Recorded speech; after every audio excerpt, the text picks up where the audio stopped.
This is a recording taken on the 17th of March 2004 for Weston Turville Historical Society.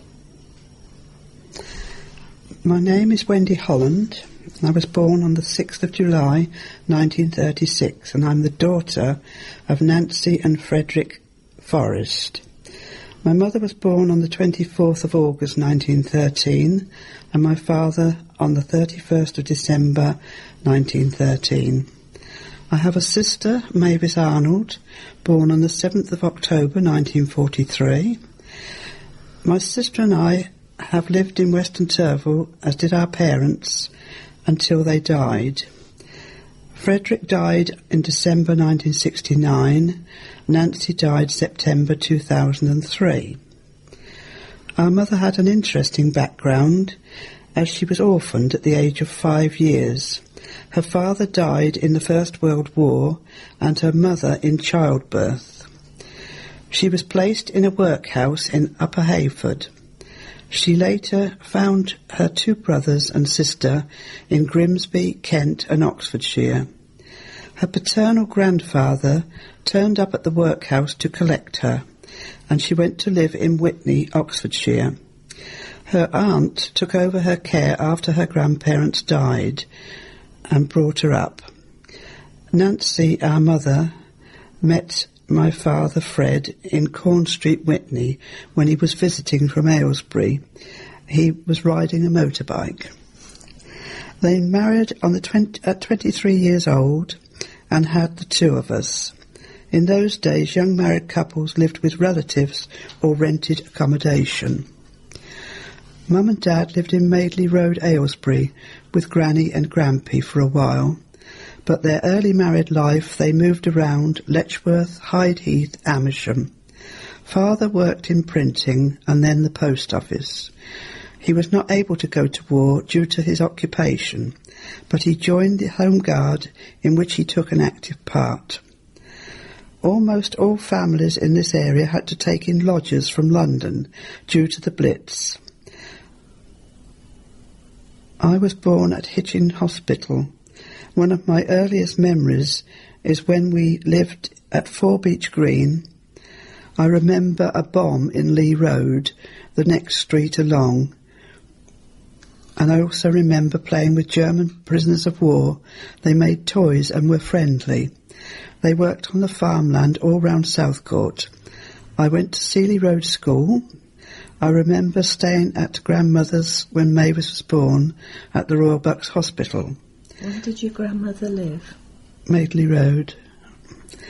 I remember the end of the war. It was exciting. We had street parties and we went up to the Market Square in Aylesbury and saw the soldiers marching through the town. Mother worked at a flour mill, Hills and Partridges down Park Street, repairing sacks, and she was very happy there. I looked after Mavis after school. Mother later worked at Holton in the canteen and the laundry. I was 13, in 1949 I was 13 and Mavis 6 years old when we came to live in Weston Turville. Our new home was an ex-RAF barrack tin hut. We called it a bungalow. I believe a Miss White, whose father was a squadron leader, owned the property. It was dark brown, the land was overgrown. I remember the shelves had lace edgings. The structure was corrugated iron, raised up on 3-foot brick pillars. The inside was wood, with newspapers on the wall covered with wallpaper. We used to peel off the wallpaper and read the newspapers. The house needed lots of work done on it, and our grandfather, retired grandfather, Richard Forrest, used to come over to help. He was a post office engineer, then worked at the rivets. Our father had a workshop in the house at the far end and made model engines. The bungalow needed cleaning. It had no water or electricity. The lights were gas. It was number 1 Main Street then, became number 2. It was just back from the road by the 3 cottages, dated 1890, now 18 Main Street. The land stretched from the bungalow up towards Manor Farm, finishing at the moat. Father put in central heating, big boiler and pipes run on anthracite. Mother kept chickens in a pen. I remember Albert Tompkins from 15 Main Street would shoot rabbits and we would have them for our meals. So the Hague Hall was opposite, and one day some people came in thinking the dance was in our house instead of across the road. Dad loved bonfires and would scare the pants off Mrs. Riley from Old Thatch Cottage. She was scared in case her roof caught fire.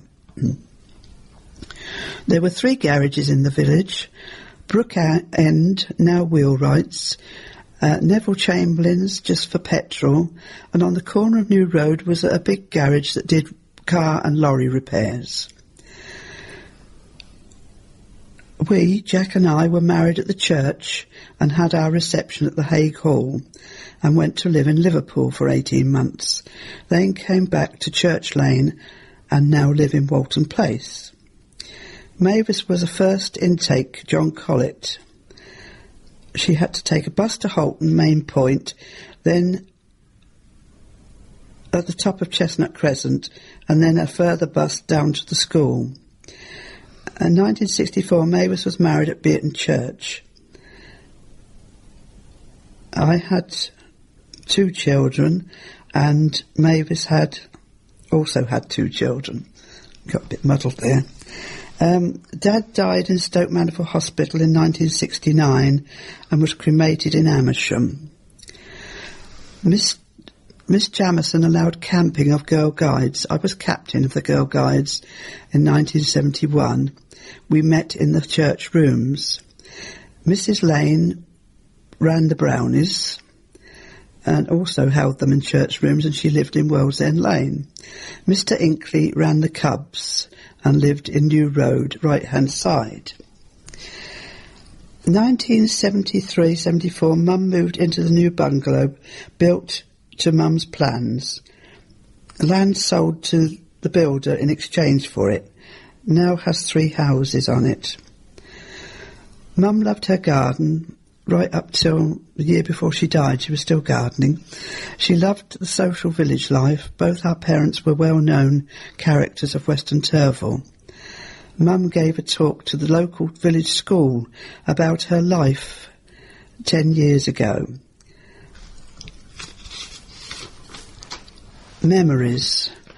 The local vicar, Mr. Wheeler, invited me to his confirmation classes so I could meet all the rest of the village people. We'd have garden parties with the British Legion in Mr. Marshall's garden, which is opposite the Shandus. And the church fete was held at one time in the rectory, then the manor house, and then Parth Acres, Sir Henry Jones' property. When we were teenagers, we used to go swimming in the reservoir, and when the children all used to go to Wicksteed Park with the church Sunday school for picnics. In the old house, Mavis used to go fishing for tadpoles in the moat. There was elm trees all along the moat which fell down, and once a glider came down in the field. Mum played a skiffle band for the Women's Institute. A broom handle and box, it was the bass that sound. She was also in Good Companions in the village hall, where she used to call bingo. She was always busy and into everything. And I can remember Bates Lane as a leafy lane with no houses and just orchards, and the little shops opposite the pond, and Mr. Solway's Fish and Chips, and Mr. and Mrs. Hall's newsagent, and who knew everybody.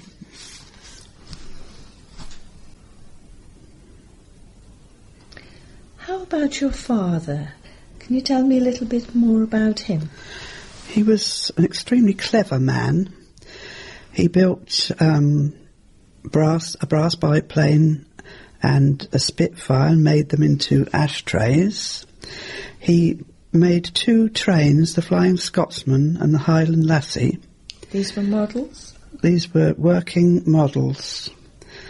and he had a track which we went up and down, and I actually drove the Flying Scotsman. We used to have Mavis on the train. He'd stand one end, I'd stand the other, and we'd move it backwards or forwards. He used to sharpen lawn mowers and knives, things like that, for people. Do odd jobs for people, never ever charged them. He's that sort of a person. He played the piano and the accordion, and very well. And he sold one of his trains to Neville Chamberlain to buy an organ, which he got not long before he died. While he was fit, and because he was ill for quite a long time before he died, he used to play in the pubs. He was teetotal, but he still used to go and play the piano in the pubs. He had one of the first cars in Weston Turville, and there is a photo of Main Street rush hour with his car and Austin 7. The picture of this is in the Weston Turville A History by Hamish Eaton. He had a motorbike that he put together and put a car engine in it. And at that time I was a teenager, used to go dancing in the town hall. And he used to draw quite a crowd when he came to fetch me by reversing this motorbike, much to my embarrassment.